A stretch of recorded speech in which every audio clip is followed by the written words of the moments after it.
Hi hello welcome to my channel. ఇటీవల రాష్ట్ర ప్రభుత్వం తెలంగాణ రైతులకు అయితే రుణమాఫీ జరిపింది. మొదట విడతలో 1,00,000 వరకు ఉన్న రైతులకు రుణమాఫీని చేసింది. అలాగే రెండో విడతలో 1,50,000 వరకు ఉన్న రైతులకు రుణమాఫీ అయితే చేసింది.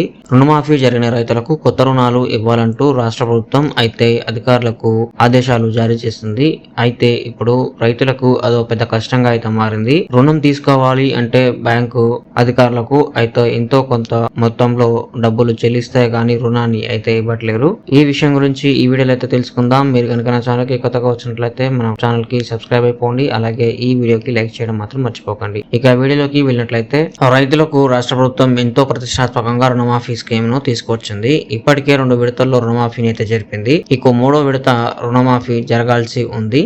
అన్నదాతల బాగు కోసం ఈ పథకం తీసుకొస్తే క్షేత్రస్థాయిలో మాత్రం పరిస్థితులు దీనికి భిన్నంగా కనిపిస్తూ ఉన్నాయి. తెలంగాణ రాష్ట్ర ప్రభుత్వం ప్రతిష్టాత్మకంగా చేపట్టిన రుణమాఫీ పథకం అమలులో అవకతవకలైతే చోటు చేసుకున్నాయి. రుణమాఫీపై ఎలాంటి అపోహలు వద్దని ఉన్నతాధికారులు ఒకవైపు చెప్తూ ఉంటే మరోవైపు మాత్రం రైతులు ఇబ్బందులు పడుతూ ఉన్నారు. వరంగల్లో క్షేత్రస్థాయిలో అన్నదాతలకు కష్టాలు తప్పడం లేదు. రైతు రుణమాఫీ జాబితాలో తమ పేరు ఉందో లేదో చెక్ చేసుకునేందుకు బ్యాంకుల వద్ద రైతులు బారులు తీరుతూ ఉన్నారు. అదే అదునుగా భావించిన క్షేత్రస్థాయి సిబ్బంది రైతుల నుంచి డబ్బులను వసూలు చేస్తూ ఉన్నారు. స్థానిక సహకార బ్యాంకుల్లో 1,500 చొప్పున వసూలు చేస్తున్నారని ఎల్లంపేట గ్రామానికి చెందిన రైతులు సహకార సంఘ ఉపాధ్యక్షుడు గండి మహేష్ కు ఫిర్యాదు చేశారు. రుణమాఫీ పొందిన రైతులకు కొత్తగా రుణం ఇవ్వాలంటే ఒక్కొక్కరి నుంచి 10,000 వాటా ధనంగా వసూలు చేస్తున్నారని రైతులు తెలుపుతూ ఉన్నారు. రుణమాఫీ డబ్బులు జమ కాగానే కొత్త రుణం ఇస్తారంటే ఆనందంగా బ్యాంకు వద్దకు వెళ్లాలని మత్స్యతండా రైతులు తెలిపారు.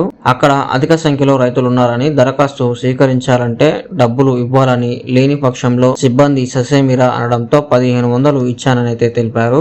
ఎల్లంపేటకు చెందిన మరో రైతు మాట్లాడుతూ రుణమాఫీ పొంది కొత్త రుణం పొందేందుకు దరఖాస్తు ఇచ్చేందుకు వెళ్ళగా 1,500 ఇచ్చిన తర్వాతే తీసుకున్నారని తెలిపారు. 10,000 కొత్త రుణంలో కోత విధించారని అయితే తెలిపారు. ఇదేందని ప్రశ్నిస్తే లక్షల్లో రుణమాఫీ పొందావు కదా అని అన్నారని రైతులు వాపోతున్నారు. ఇలా కొత్త రుణాలు తీసుకున్నా కూడా రైతులు ఎంతో కొంత మొత్తంలో రైతుల దగ్గర నుంచి అయితే లంచంగా డబ్బులు తీసుకుంటూ ఉన్నారు. సో మీకు ఇలాంటి పరిస్థితి ఎదురైతే కామెంట్ రూపంలో తెలియజేయండి ఫ్రెండ్స్. ఇది ఫ్రెండ్స్ ఈ రోజు వీడియో మీకు నచ్చినట్లయితే లైక్ చేయండి. అలాగే మన ఛానల్ కి సబ్స్క్రైబ్ అవ్వడం మాత్రం మర్చిపోకండి. జై జవాన్ జై కిసాన్. Thank you.